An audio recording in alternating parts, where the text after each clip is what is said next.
અમદાવાદમાં seventh day સ્કૂલમાં વિદ્યાર્થીની હત્યા બાદ હવે બબાલના મામલે પોલીસ ફરિયાદ નોંધાઈ છે. ખોખરા પોલીસે 500થી વધુના ટોળા વિરુદ્ધ ફરિયાદ નોંધી છે.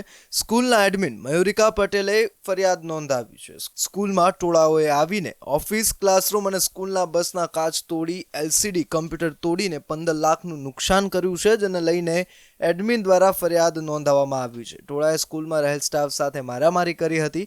પોલીસની હાજરીમાં ટોળાએ તોડફોડ કરી છે, જે બાબતે હવે પોલીસ ફરિયાદ નોંધાઈ છે. ખોખરા પોલીસે રાયોટિંગ, મારામારી અને નુકસાન પહોંચાડવા જેવી કલમ હેઠળ હાલમાં ગુનો નોંધ્યો છે. ત્યારે હવે જોવું રહ્યું કે આ 500ના ટોળા પર નોંધાયેલી ફરિયાદમાં પોલીસ શું કાર્યવાહી કરે છે.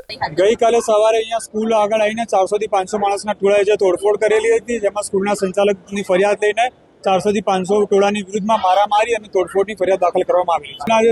જે સંચાલક મયુરિકા પટેલ ફરિયાદી બન્યા છે અને 400 થી 500નું ટોળું છે, જેમાં સ્કૂલની બસ, એમના કાચ અને જેમનું ફર્નિચર તેમજ LEDમાં તોડફોડ કરી છે. એનું 15 લાખનું નુકસાનના આધારે ફરિયાદ દાખલ કરવામાં આવી છે.